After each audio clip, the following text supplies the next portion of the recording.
Hello everybody, welcome back to 10-Minute Reviews. I'm Jason. That fuzzy one that's been walking by is Freya, my fuzzy co-star that's now sniffing my foot. Don't know why. Promise my feet don't stink.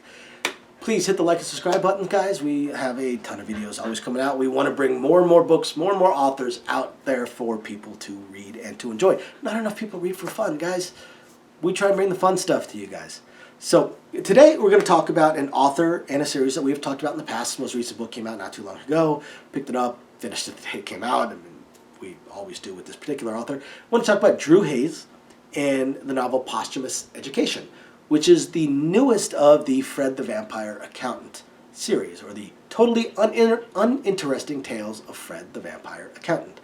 Now, I'm not going to go into the usual four categories I do: the world, the plot, the characters, the writing styles, so on and so forth, because we've covered this in the past a couple of times on Drew Hayes and on Fred. So I'm just going to talk about the book a little bit. This one might be a little bit of a quicker video because we don't want to give spoilers. But so Fred is now married, has now finished up the events of his previous few books. He's now managed to marry Agent Crystal, one of the very dangerous, very scary agents. This one is exceptionally dangerous and exceptionally scary. Now, of course, getting married and the events of the last few books have left a few debts on Fred's plate.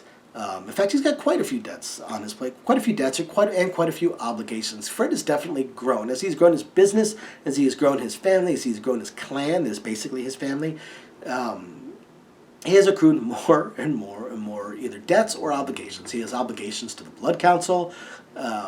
He has obligations, of course, to his clan, although his clan is much more of a family type of thing than most clans out there.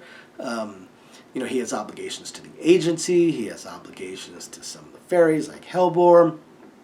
So he has obligations to Gideon. He's got all these obligations. Of course, he also has connections.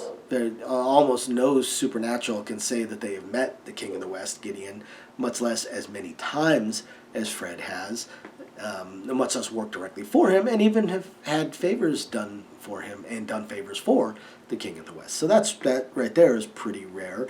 Very few supernaturals can say they've ever met a member of the Blood Council, and that's extremely rare. Very few supernaturals can say they've met a fairy at the level of Hellbore. Despite his uninteresting tales and boring lifestyle, Fred has actually managed to lead quite the interesting life, with quite the interesting legend that is growing up around him. There is a heck of a legend growing up around him. Now, he starts to suspect, throughout, it does get mentioned in this book, that he starts to suspect that possibly his little legend is being artificially enhanced by a few others not connected to his clan to sort of help him. Because you can't deny the things that he has done, but the connections that he has made, but they make Fred sound like a special forces vampire instead of an accountant weenie. So this time around, thanks to a favor that he owes, he is tapped to go be an assistant professor at a supernatural college, at a college for paranormals, for vampires and fairies and Therians, which are your shapeshifters, and centaurs and anything else, any other paranormal. There is a college for them. And Fred has been tasked to fulfill a favor that he does owe, to go for a semester and teach, of all things, accounting. Shocking. So obviously that is something he is skilled at and able to do. Now, naturally, Fred knows that there is a lot more to this story than is being presented to him, and he understands that he is probably being used as bait to try and flush out Quinn, his vampire sire. Now, the interesting thing about this book. I'm not, again, I don't want to get into any spoilers, so I'm not going to talk anymore about events that happen within this book because, one, they're fascinating. You got to read the book. You got to read the book. But some of the new characters, and I'm going to say that of all the Fred books, this one is probably my least favorite. I can't really pin down why. It's still interesting. It's still fascinating. I can't really pin down why it's my least favorite of them, but it is. I'm sure I'll reread it because I go through a Fred marathon every so often. But some information and characters come out that are very, very, very interesting. The headmistress of the college, very interesting character. Some of the events that occur, such as the prank day, is an absolute riot. It is hilarious, some of the stuff that goes on over there, and some of the things that because I mean you imagine your typical college prank day, you know, putting an entire car in the principal's office kind of thing. Now imagine they can do magic. It gets even more interesting. It's pretty funny. But then you start to learn a little bit more about some of the people. Quinn, learn more about his past. I think some people might start looking at him as somewhat more of a sympathetic character. I disagree. He's not a sympathetic character. He's still an evil SOB. I do understand a little bit more on why he may have started down the road he's on, but how far he's gone down the road, there's absolutely no understanding that and no excusing that. But you find more out about Quinn, and it's actually interesting, and it's actually fascinating.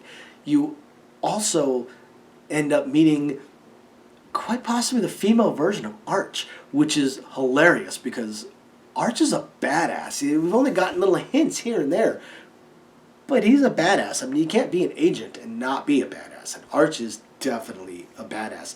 You realize he doesn't quite hold the same level of sheer physical power that an agent such as, say, Crystal holds, but he can hold his own, and he's pretty legendary. He's definitely he's a senior agent. Crystal tends to defer to him, so it's got to be a little bit of a badass. And we meet a female version of him, and she's kind of a badass. And then we get a hint of maybe what Arch actually is. He gives a little bit of hint of it, and it's interesting, and it's fascinating, and I'm very, very much looking forward to more about that and more about him in the future.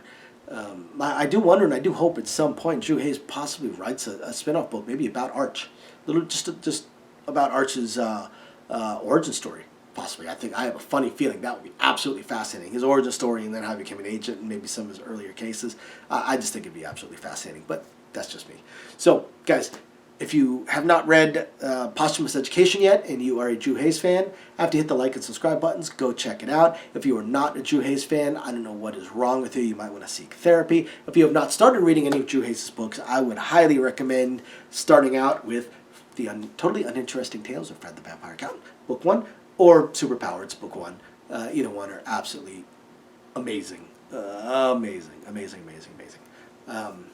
Otherwise, thank you everybody for watching. We will catch you guys next time. Bye now.